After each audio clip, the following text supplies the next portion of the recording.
Hello, everyone, and welcome to another holiday episode of your favorite podcast, Quotable. I'm one of your hosts, Dutch, and with me, as always, is my lovely companion, Morgan. Well, thank you. I appreciate that. And you know, there was only one thing that could pull me away from the soft, warm glow of electric sex in the front window, and that is this episode. Well, you set that bar pretty high. Let's hope our two listeners feel the same way. And that they shall. It's magic time. I think this has always been one of the go-tos. Like, whenever I talk to anybody about what Christmas movies they watch, it always seems to be this one.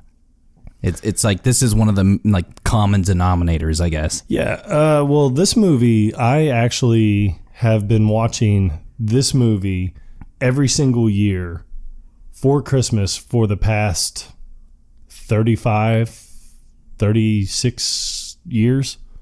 And that's because TBS and TNT always have 24 hours of A Christmas Story. And I will basically just put it on one of those two stations and watch it for 24 hours. Just have it playing in the background no matter what you're doing. Yeah, I mean, I take the batteries out of the remote so no one can change the channel. Of course. That's a given. But no, this movie, the way it was done was phenomenal. It came out in 1983, but it was filmed kind of like it was in the 40s. Yeah. So that you just sit there and look, and it's the 40s. I mean, were probably the 80s were great, and I'm sure the 40s were even better. But there are so many iconic scenes in this movie, and I think probably one of the most quoted lines is "Ah, fragile." It must be Italian. I think it says fragile. Oh yeah, well, of course. This is like how he just brushes his wife off all the time. It's like no, there's no way that's right. And it's funny because it has on each side, like this side up, fragile, whatever. Right. But one of the sides, so before they even wheel it into the house, the T was cut off. Like the T didn't even exist. It just says his side up. I never noticed that before. Yeah, and then I think one of, that has to easily be one of my favorite scenes because he comes home from work that day and he's talking about, he's like, I won this major award.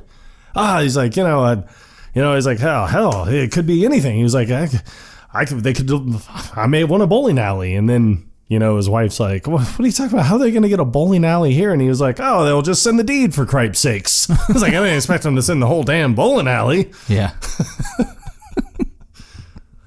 Yeah, that's one of the main iconic things. And I worked in retail for quite a while. Right. And, each year I was always curious to see what they would bring in for Christmas because they would always have like different ornaments or home decor kind of stuff.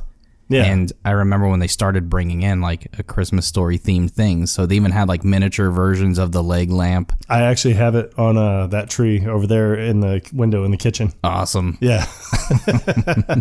But I do like, as he opens up the box and he finds out it's a leg and she was like, what is it? And he was like, it's a leg. It's a leg. Well, no, but what is it? And he's like, well, it's a statue. And then you got Ralphie who's like, yeah. A statue. Yeah, and then he takes it out and like sets it on the table, and then Ralphie just starts running his hand up the backside. But then he was like, no, I'll tell you what it is. He was like, it's a lamp. And he was like, and I know right where I'm going to put it. Right in the front window. And then his wife, who, and her credit in the movie is just mom. And the dad's credit is dad. So whenever you see, like, we watch the movie with subtitles on, we've discussed that numerous times. But whenever you see her, like, and especially at that part when it's like, she's laughing, it's like Mom Parker laughing. So we know their last name is Parker. Yeah. That's it. Yeah. That's all you need to know. Yeah, and then you have the kids, Ralphie and Randy, which Randy, his character is so funny. He barely says anything throughout the entire movie, but when he does, every spoken word, everything that he says, it's just him whining about something. I can't put my arms down. So you'll put them down when you get to school. Meatloaf, meatloaf, double meatloaf. I hate meatloaf. But, I don't know what it was like in the 40s. Obviously, I wasn't around yet, but they really painted a picture of, that time period. Like, it's a simple time. There's no cell phones, no social media. Oh, I bet it was so great. And just to be in that kind of time where it was just you're taking care of your family. You don't give a crap about what's going on in the world.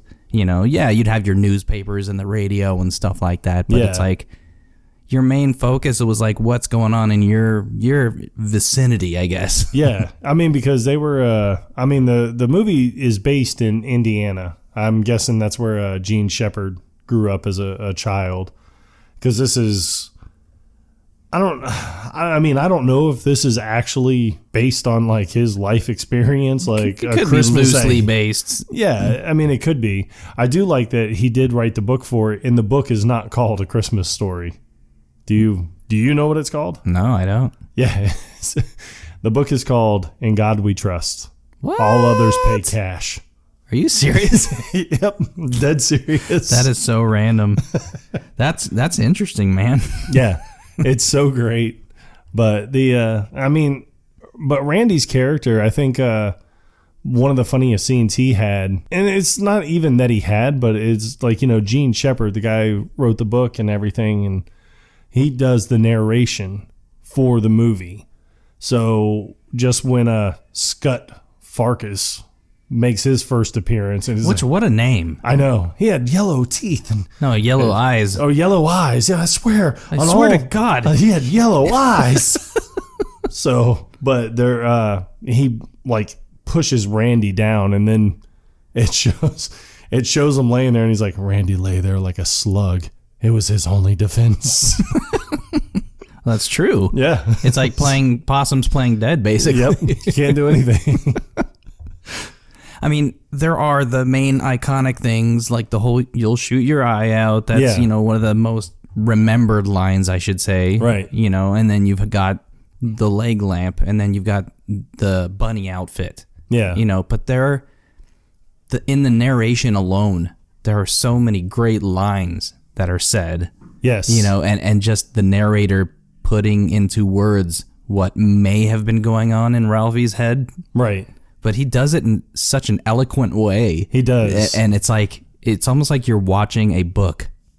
It is almost like you're watching a book. And I think what is incredibly funny about that, I guess, per se, is the whole basis of the movie is, it's Christmas time, and there's going to be that one element always is like, I think the thing that plays kind of the most significant in the movie is he wants the Red Ryder 20-shot action air rifle with the scope in the stock and this thing that tells time. He wants an official Red Ryder carbine action 200-shot range model air rifle. Yes.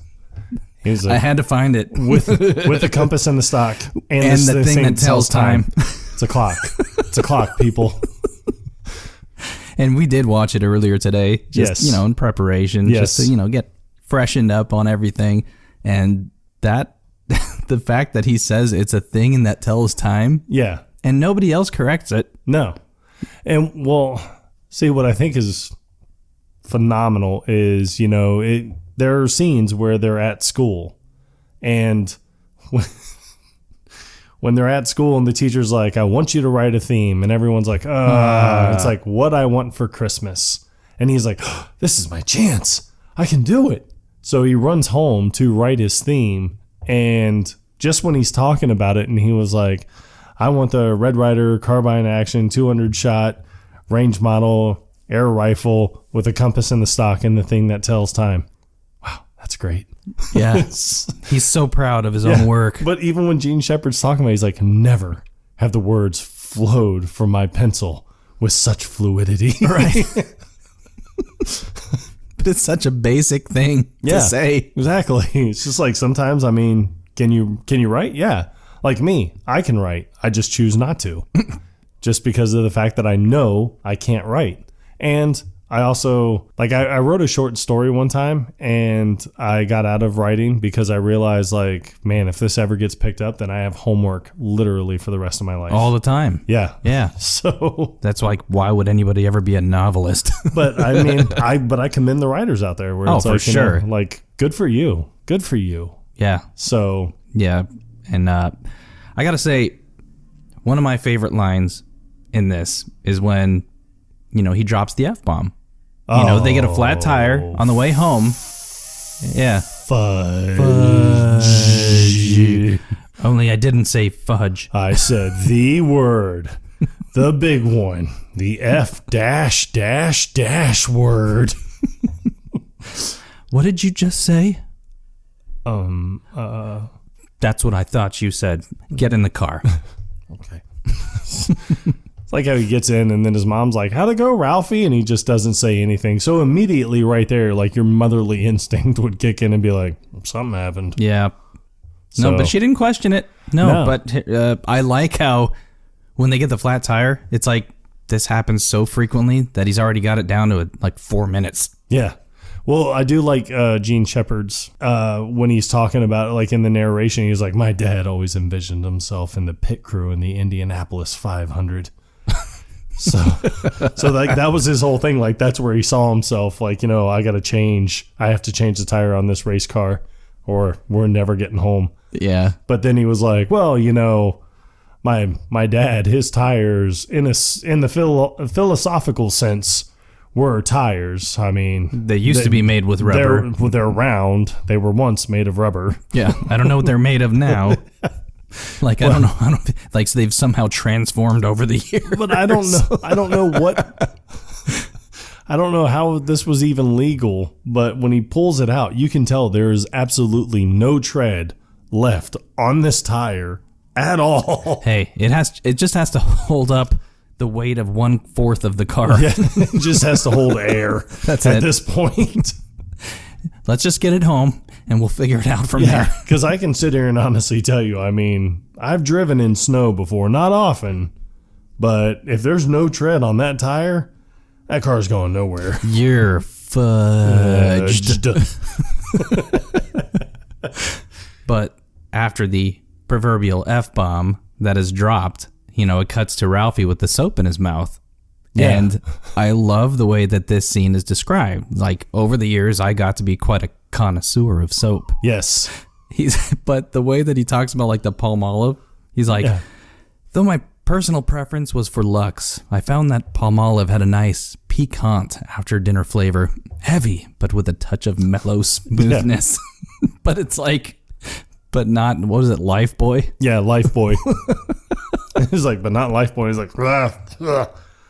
But I do like the mom when she's like, all right, now tell me where you heard that word from. Or are you ready to tell me where you heard that word from? And I mean, just like all kids. But like all kids, I mean, you look up to your dad. You don't want to get your dad in trouble. So, and he was like, now I heard that word at least 10 times a day from my old man.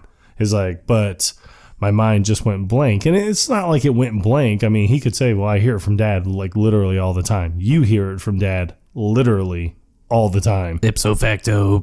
This is where I heard the word. But he's like, I just said the first name that popped into mind. He's like, Schwartz. And she was like, oh, I see. And then immediately she's going to be like, okay, well, I'm going to go call Mrs. Schwartz. That phone conversation, I absolutely love. It was because absolutely hysterical. It is, but it brings me back to a time where it's like, I mean, some of my friends might have, thrown me under the bus, and I may have received a beating or two on the other end of a phone line that a mother was listening to. And I may have, in turn, thrown some of my friends under the bus and been ear privy to a beating or two. Yeah. See, it never came from my friends. It always was because of my brother. Was a ginormous tattletale. Ooh, the brothers. And it pissed me off royally. Yeah, no, I mean, me and my brother, I mean, we kind of hung out, but we never like really hung out. It was always kind of me and more, like I was with my friends, he was with his friends. And even though he and I were like 3 years apart in age, I mean, he had his own set of friends. I had my own set of friends. And we never really kind of hung out. But my friends would always be, if they got in trouble, then that means I got in trouble. Because they would always, oh, yeah, no. Like, yeah, Mom. I mean, I did it, but Dutch, he was there. And then my mom got a phone call, and then, a few fatal beatings I have received in my life. Somehow you survived the fatal beatings, though. That's right. Nothing can kill this man. Yeah. So, like, my brother would get me in trouble, but then I would also get myself in trouble for being honest. You know? Yeah, the old honesty bug. So, like, we'd do the thing that kids used to do back in the 80s. Like, we'd actually go outside and play. Oh, man, I remember outside. Right? See, we'd ride our bikes, we'd skateboard, whatever, hang out with the neighbor kids and all that stuff. And then, like, I remember one time specifically where we had plans to go, we were going to go to the beach or some road trip, whatever. And we told the neighbor kids, oh, yeah, we're going somewhere, whatever. I don't remember exactly where we were going. But then me and my brother went home. And then my dad said, like, hey, all right, we're getting ready to go. And they're like, where were you? I'm like, where we were hanging out with so-and-so. And I don't know how it even came out, but I mentioned that, oh, yeah, I told him we're going to whatever. So we had to come back home. And my dad had to take off his belt because I told the neighbor kid that we were going on a trip, almost like we're announcing that the house was going to be empty. Like they're going to use that as the opportunity to break in and steal some shit. Damn, that's smart. I mean, you should have received a fatal beating for that one. You never give up security. My dad wasn't the disciplinarian, though. Oh, yeah. He was like... See, my dad wasn't the disciplinarian either. My mother? Yeah. Oh, terrified of my mother. My mom? I'm still terrified of my mother. May you rest, Queen. But, oh, man. Dude. We would get that won't stop her. Oh, yeah. We would get the wooden spoon to the bare ass. Oh, yeah. That sucked. My parents had the matching set that hung up on a wall. It was a spoon, a fork, and a knife. The giant ones, right? Yeah, they were like 2 feet long, but like 6 inches thick. In diameter. Yeah, we had the spoon, the fork, and the knife, and then eventually we just had the fork and the knife, and then we had the knife, and then we had nothing. And all of them had been broken over my rear end at one point or another. And I think we can all relate to where you get the spoon or the whatever object it is to the butt, and then it hurts. So of course your instinct is to cover your butt. Yeah. And then you get smacked in the hand a couple times, and you're like, that doesn't feel any better. No, I immediately regret this decision. Well, you shouldn't have covered your butt. But it's like, oh God. That's how I lost my thumb. My mom just whacked it right off one day. That is not true. Not even a little. But what was worse is before you get your beating, go in your room and think about what you did. Oh, yeah. I hate that. Oh, mental warfare? Yes. Oh, it was... Because you knew what was coming. Yep, it was crafty. No, because they're out there. It. And I always envisioned, I'm like, they're out there, they're laughing. They know that I'm back here, like, tormenting myself. And they're just like, my mom's out there, like, cooking spaghetti. She's not even worried that I'm thinking about what I did. No, not even a little. No, not even a lot. But in your mind, it's like they have some kind of sick, sadistic pleasure that's coming just from inflicting pain on you. I know. For doing some stupid thing. I know. I always thought to myself, I'm like, I guarantee there's somewhere in this house. I have yet to discover it, even though I knew that house like the back of my hand, that every time I got one of those fatal beatings, that I would just come across like notches in a belt or something. It would be like every time like, oh, yeah, well, yeah. Gave it to him again. They had to be keeping track somehow. Yeah, gave it to him again. Yep. How this kid is still alive, I don't know. No, but the world may never know. Yeah, I know. He's too stupid to die. And you know what? Oh my God, he is. And you know what? He's going to prove it again tomorrow. Boy will never learn.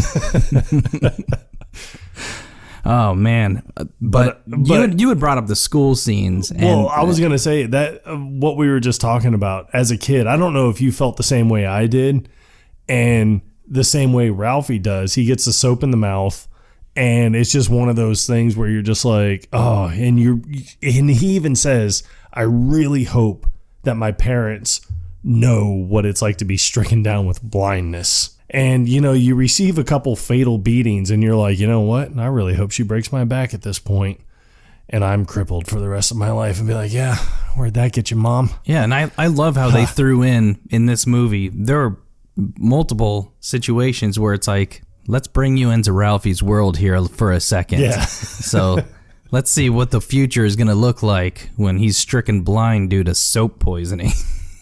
And he comes and visits them. Yeah. Still being a child. I do love his dad. He was like, Ralph, my boy, where you been? Yeah. It's like the dad's just oblivious. It's like, what do you mean? You got Life Boy. Oh, God. But the mom, she's like, I'll never forgive myself.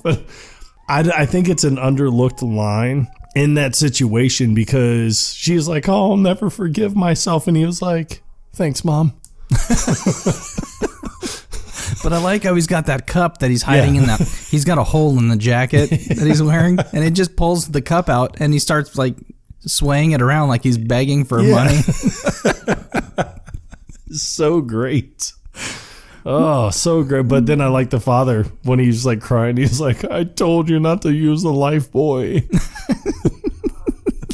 I mean, like me, I'm a parent. I have children. I have been on the unfortunate end of punishing my children, but, it's also one of those things where it's like, I punish my children to the extent I got punished as well. I'm not one of those guys or one of those parents that's like, oh, hey, we'll run out there in this field and set up that target, and I'm going to watch you through the scope of this rifle to make sure you do it right, or anything like that. I mean, I've spanked my children. Yeah, there has to be a line, obviously. But yeah, I've received spankings. The worst spankings I ever got were when I had to go cut my own switch. Oh, yeah, I never had to do that. Yeah. Oh, you are so lucky. See, my mom, she was from a small little state. Go Wildcats.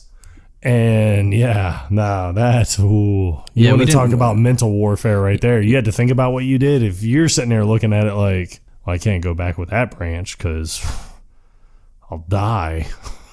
Yeah, but if you come back with one that's too small. Yeah, and then she's going to send me right back out here. And then for a fact that you're going to get it twice as hard because of the fact that you came back with something so puny to begin with. Yeah, we didn't have, we lived in, I don't want to say a rough area of Los Angeles, but we weren't rich. Right. But we didn't live in a wooded neighborhood where trees were just an abundant thing. Yeah. I mean, trees weren't growing willy-nilly. No. But I don't know if you've ever experienced this. You ever get spanked by the neighbors? No. Neighbors' parents? No. Oh, yeah. That was bad. That was horrible because you'd sit there and get spanked. And then all of a sudden, you get spanked by the neighbor's kid, and they'd be like, all right, you just go ahead and go home. I'm going to call your mom. Yeah. So you're walking home the whole time, crying your eyes out because you're like, oh, man, I just got whipped. But you're crying even harder because as soon as you walk in, you're going to get it again. You're getting it again. And you walk in, and here's my mom on the phone. She's like, oh, yeah, no, he just walked in. Yeah, thanks for the call. And I hang up and be like, go to your room. And I would always have the audacity to be like, what? Why? It's a legitimate question. Let's just get this thing over with. So, Mom, who was on the phone? Be like, oh, was it a good conversation? I see not. You're grabbing the wooden spoon this time. That's because the fork is broken. Gonna do a bit of cooking, are you?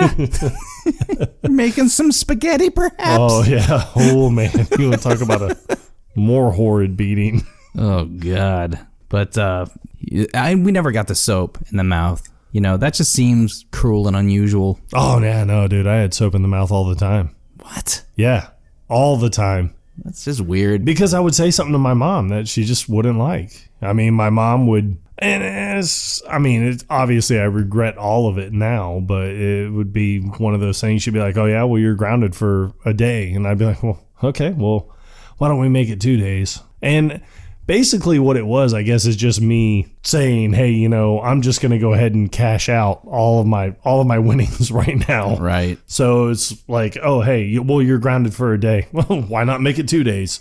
How about that? Yeah. And then eventually it would get to a point where it's like my mom would just sit there and be like, okay, why don't you go into the bathroom and sit on the tub? And I knew exactly what that meant. And I'm like, oh, this is going to suck. Because I can tell you that the bar soap of Dawn tastes horrible. Wait, Dawn had a bar soap? Yeah, and it used to be like a tie-dye color that was like blue and white. It was awful. Wasn't that Zest? Well, they had one too. But no, we always got Dawn. Or was it Dial? I bet it was Dial. I think you're thinking of Dial. It was a D word. Yes. It was definitely a D word. It wasn't fudge. No. Oh, man. But no, this movie, I mean, I think this movie touches on a lot of kind of realities from our generation, because a lot of what he goes through in life is what we went through in life. And it can be compared, you know, regardless of when you grew up. We've had similar situations. You know, he gets in a fight with the bully, Scut Farkas. Yeah. You know, I got into fights growing up in elementary school. Yeah, I mean, but it got to a point where he finally had to stand up for himself. Right. Where it's like, you know, look, my whole world just came crashing down because I got my essay back, or my theme back. And my teacher is like, yeah, no, you're going to shoot your eye out. And that was soul crushing to him. I don't know if, I mean, you're definitely a lot like me. I don't know if you ever had that one thing that you wanted, like you had your sights set on it and you're like, oh man, dear God, I want that. I want it so bad for Christmas. Like, oh, I can taste it. I do remember. Yeah, I do. And then everybody around you is just like, no. I never got the denial. It just never came. Which is denial in its own way. Yeah, it's silent denial. Did you ever buy it when you started making your own money? No. No? I don't think they exist anymore. Oh, I'm sure you can find one. All right. So do you want to know what mine was? Yes. So, you know the classic Etch-a-Sketch? Yeah. So they came out with a digital version of it where you can create your designs like the Etch-a-Sketch, but then they would become animated. Like, whoa. Yeah, like an action sketch. So yeah, it was an electronic version of it. And I never got that. I was years old. I just learned that even existed. Yeah. Yeah, that was mine. Huh. Mine was a 200 round carbine. Bullshit. No, actually mine was a BB gun and I did eventually get it. And I got this actually last year when I bought it for my kid, and I'm the only one that's ever played with it. So no, mine was a BB gun though. And I did eventually get it when my parents felt that I was old enough and responsible enough. And the very first thing I did is a lot like Ralphie. I went outside and shot my own finger off. It was weird. It's crazy. Literally had the gun for about 4 minutes. So it's one thing, because I've lived pretty much on my own since I was a young adult. You know, since I was 18, I have not lived with my parents, my family, anything. Right. And so it's hard not to bring up things from our childhood when I do visit my family, especially my brother. Right. Like, he'll have a tendency to bring up stuff from our childhood where it's like, can't you just let that go now? Nope. Like, Sure can't. 45 years old and you got nothing to show for it. I'm 26 years old. Got nothing to show for this. No, there was one instance. He got a Swiss Army knife, and I was pissed off that he got a Swiss Army knife and I didn't. It's like because I was the younger brother, right? And like I'm not old or responsible enough to have the Swiss Army knife. He let me borrow it to use like the little mini scissors that it comes with, right? Oh, yeah. Oh, yeah. I know the mini scissors. And then I didn't close it before I threw it back over to him. And so the scissors like stuck him in the hand. I was sitting there thinking to myself, I'm like, man, did it chop his thumb off? No. Like it's what happened to me. It wasn't that bad. Weird. It wasn't that bad, but he never let me live that down. Son of a bee sting. It's like, come on, man. Come on. I was like 7 years old at the time. I actually got our older kid a Gerber multi-tool one year for Christmas, and it was like a stocking stuffer and everything. And it's at the time when Santa Claus was a big deal, and he probably doesn't know where it is now, right? Well, he doesn't know where it is. I know where it is. Okay. But that's because of the fact that he used it once, and he went to open the next present, and he had used the little knife. I mean, the thing's only like 2 inches big, and he used the little knife that came with it to open up the next present and cut his thumb. And bad? Not like I cut my thumb off. But wait, how many different times did you cut your thumb off? Just the one time. It was an unfortunate BB gun accident, but still, when he cut it, it was either his thumb or his pinky. I can't remember, but he bawled for so long, and he was like, "Why would Santa Claus give me something that would hurt me?" And I'm like, "Oh God, like here we go, great." I was like, "Yeah." So the first thing I started to do was filling out the checks for therapy, because I'm like, oh, well, this is going to be great. Might as well start paying for it now. You better believe it. Because you're going to be paying for it later.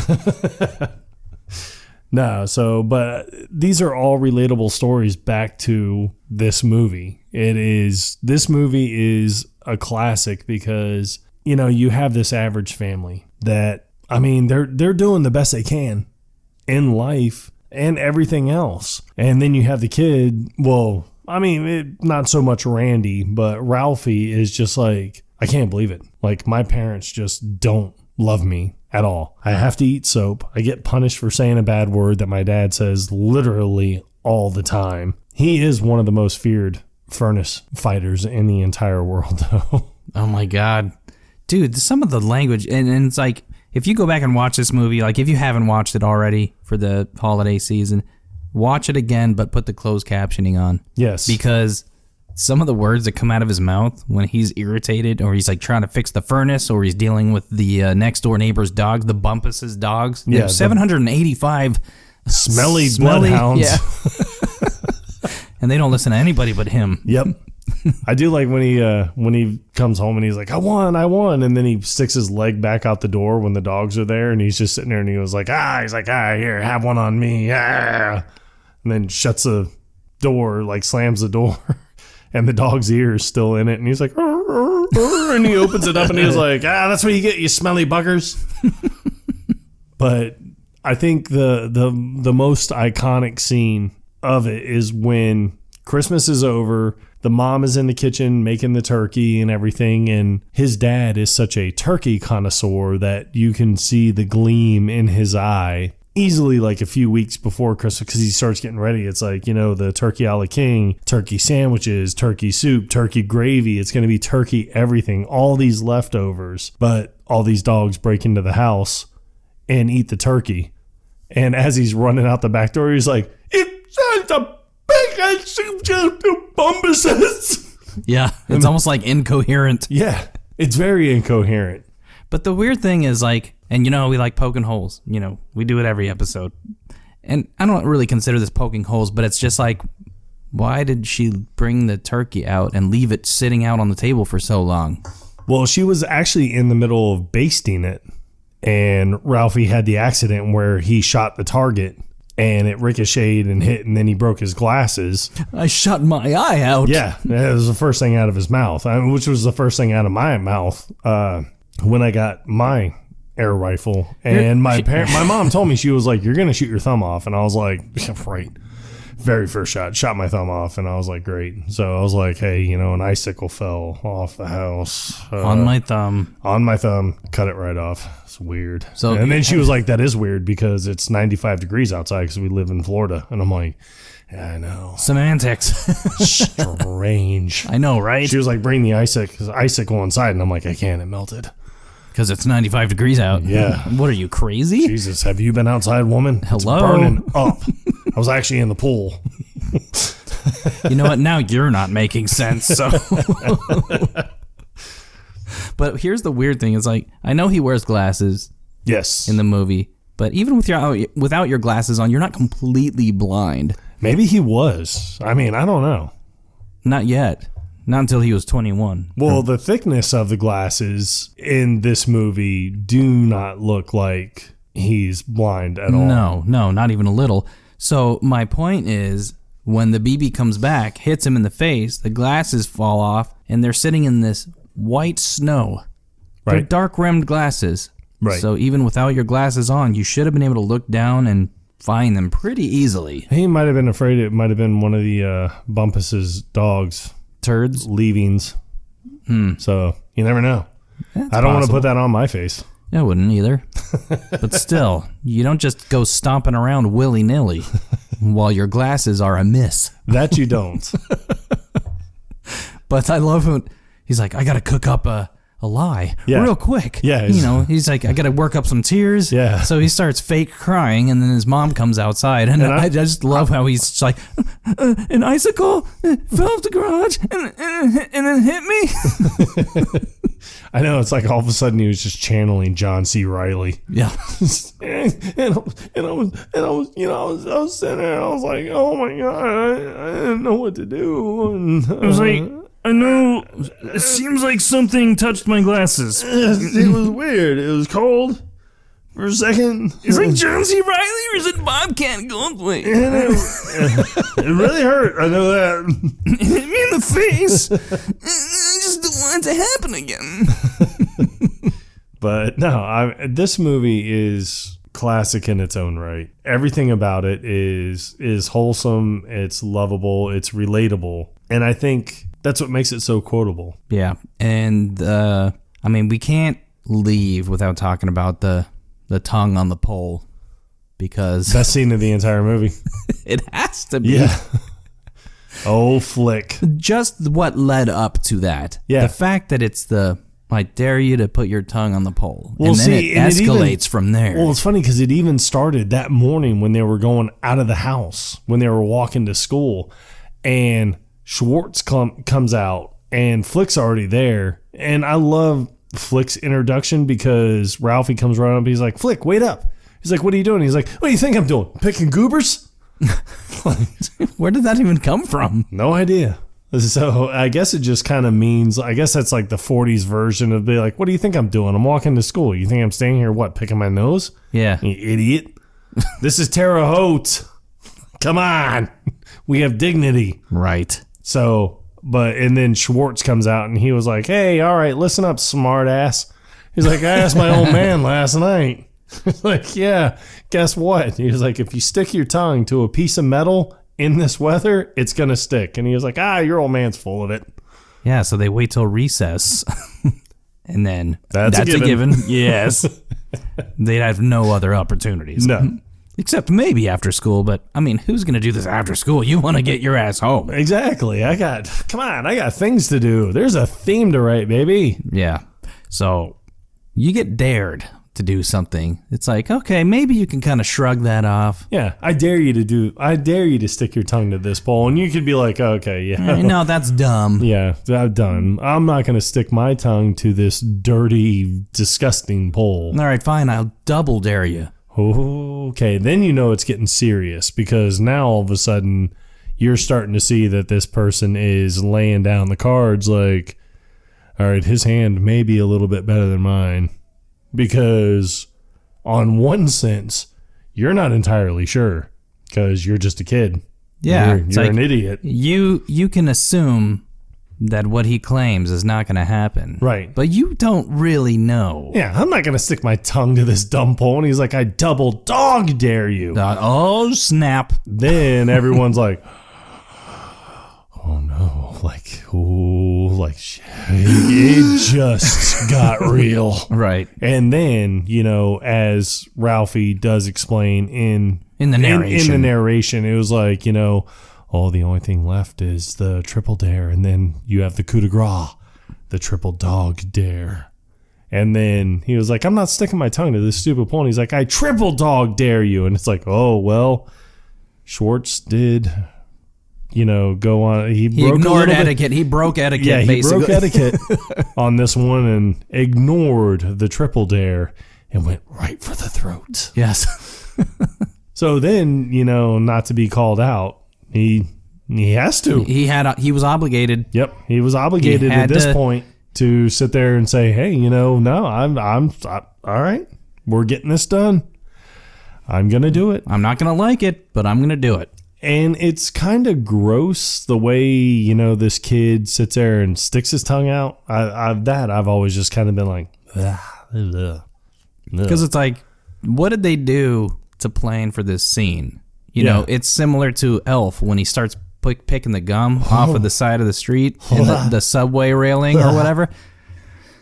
You can only do so much. But I think it's one of those things like you look at the pole. It looks pretty gross. It's dirty. And rusty. And you're just like, oh, God. And I've never stuck my tongue to a light pole. Nor have I.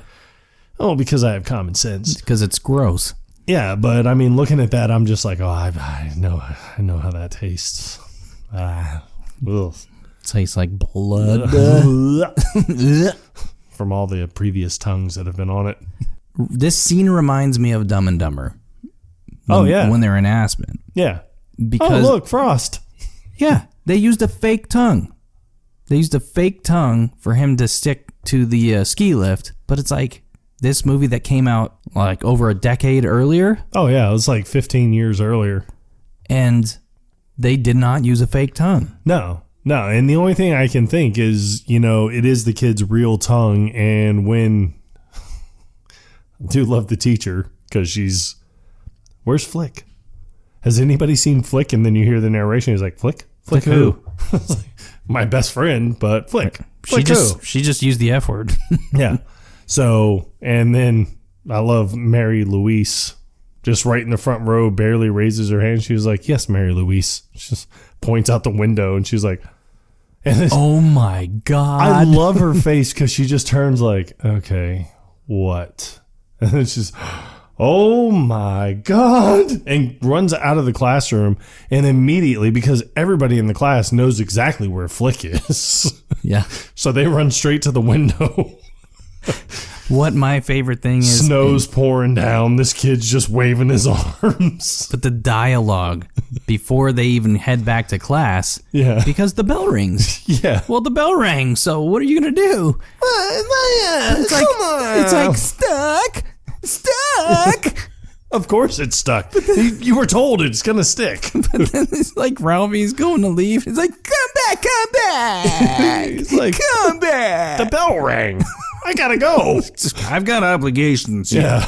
What are you gonna do? But it's funny because Schwartz is actually still standing there like, no, we can't abandon our brother in a time of need. And then all of a sudden he's like, but the bell rang. And then Schwartz is like, hey, he makes a valid point. You know what? I gotta go. I gotta take care of number one over here. I don't know. The bell rang. There's a couple of other like memorable scenes. So Ralphie wants to talk to Santa because he wants to ask for the rifle. Oh, my mother slipped up this time. She forgot about the big man. I'm going right to the top on this. So they go to that stupid Christmas parade, which is basically a carbon copy of the year before, according to Ralphie at least. It's the same thing. It's the same people. They're singing the same songs. They're doing the same stuff. But he won't let it go. No. Ralphie! Love the father. Darren McGavin, may you rest, sir. But it's like, he's just like so impatient. Yeah. He's like, we got to get inside. The mall's about to close. Yeah, the store's going to close. The store's not closing, Ralphie. Shut up. Shut up, Ralphie. The dad gets so damn angry. I know, over everything. But what was weird is like he gets over it so fast. Yeah. And he's almost really gullible because the day that he gets into the fight, it's not even a fight, it's a bloodbath. Oh yeah, we've established that. Yes. Yeah. Because he beats the living shit out of Scott Farkas. That he does. And then his mom, she has to come over, intervene, pull him off of him, get him home. And then, Ralphie's basically just hyperventilating because he's so upset over the whole situation. And I think, well, not only that, but he was like screaming the obscenities or whatever. And I think that he thought he was going to get killed. Yeah, because he was like, oh no, like my mom heard all these obscenities that I was screaming. And as soon as my dad finds out, I'm dead. I like how he explains it because while he's still punching. Yes, Scott, it's like I've heard of people speaking in tongues before. In moments of distress. He's like, but a moment I came to and I realized that I just flooded the universe with all these negative words. I do love hearing the people on the sideline. They're like, wow, did you hear what he just said? But then when he gets home and he hears his dad's Oldsmobile barreling up the driveway, and he was like, well, this is it. I got to go face the music. So he goes downstairs and, is like, his dad's like, oh, what happened today? And he, wear your glasses. And that's the thing that he notices. Yeah, and then his mom's like, oh, you left these on the radio again. Just forget not to do that. And he's like, oh, okay. Well, what else happened today? And it's like, oh, well, nothing much. Ralphie had a fight. And he's like, a fight? What over? It was like, oh, nothing. Just know how boys are. It's like, oh, I see the Bears are playing the Packers on Sunday. And he's like, oh, yeah. It was like, Zudok's got tickets. He's like, I wish I had. He's like, oh, well, he'll freeze his keister off out there. So it's just like his attention span is so limited. Yeah, but I don't even think that it's that. I think the mom in that point was like, well, my son may have said a lot of bad words in this moment of whatever, but at the same time, I don't think we really need to bring that up now. Yeah, but I think it's like, he had a fight. He said a lot of bad words, but, we'll just give him a pass on this time. So I think that, but I do like Ralphie's explanation when he was like, I slowly started to realize I wasn't about to be destroyed. Yeah. Oh my God. But I love, because the dad, he's no stranger to blurting obscenities, even when he's first introduced in the movie. Like my dad's an Oldsmobile man. Yeah, that hot damn Olds froze up again. Yeah. But that son of a bitch would freeze up on the equator in the middle of summer. One of the great lines is, in the heat of battle, my father wove a tapestry of obscenity that, as far as we know, is still hanging in space over Lake Michigan. That's such a great line. Oh man, but so many great scenes. So it's nostalgic because this came out when I was a kid. Yes. Well, I was actually 3 years old when this movie came out. So yeah, and I do remember one Christmas Eve, I did have some family members that always had Christmas parties, and we would always go over there on Christmas Eve, and me and my granddaddy actually watched this movie together. And that to me is what makes this movie so special for me, because it was just a brief period. I mean, I love my granddaddy. I miss him. I think about him all the time. May you rest, sir. But it is just one of those things that this to me is what Christmas is and should be. That's awesome. And I don't think anybody can really deny that sentiment. Not a finger. Not a finger. That is one great moment. When my the father, mom, the battle was finally won over the leg lamp, the major award. And the mother finally won. She goes, I was just trying to water my plant, and I broke the lamp. Broke your lamp? I'm sorry. He's like, you were always jealous of this lamp. Just jealous of a lamp? Have you lost your bearings? But, you made a good observation. and you don't see the lamp breaking, but No. you hear glass break. Yeah, and it But the even lamp says it was like glass breaking. made out of plastic. It is made out of plastic. Get the glue. So what broke? What broke? I did like. I like it You because used all the glue on purpose. yeah, just get the glue. We're out of glue. You used up all the glue on purpose. Like, who would do that? A diabolical mastermind. That's who. Goddamn right. Yeah. So, but it's funny because it was like my father tried to muster up the greatest comeback of all time, and the only thing he could think of was not a finger. Just storms out. Which it makes no sense. Not in that context at all. It doesn't. I love it. I Oh love man. it. But yeah, it's a classic. Yes. And I think it always will be. If this somehow is no longer deemed a classic, then it's not a world that I want to live in anymore. I'll tell you that much. I know that's right. And honestly, tell you the truth, like I have, like I said, I've grown up watching this movie every year. I make it a point to watch it every year, and I am still instilling that into my children to be like, no, this is a classic Christmas movie. Watch it, sit down and watch it. Enjoy your time together as family, because Cherish it while you have it. yeah, because trust me, sometimes it's taken away way too soon, and you don't want that. No, you definitely don't. But on that note, thank you all. This is probably our last episode for the holiday season. Yep. But then we'll ring in the new year with a fresh start. We're not sure exactly where that's going to take us, but if you're listening, Heather, I know that I owe you an episode, and we are going to do Grandma's Boy. I just got to get Dutch a refresher on that. Well, I mean, but it's also been Christmas time, so the last thing I want to say is from our family here at the Quotable Podcast, from my family personally, from Morgan's family personally, we want to wish everyone a very, very, very Merry Christmas. 100%. Yes. We hope you get to do everything that you want to do. Spend time with your loved ones, friends, family, and just enjoy the time that you have with them. Always. And with that being said, until next time, Quotable Podcast out.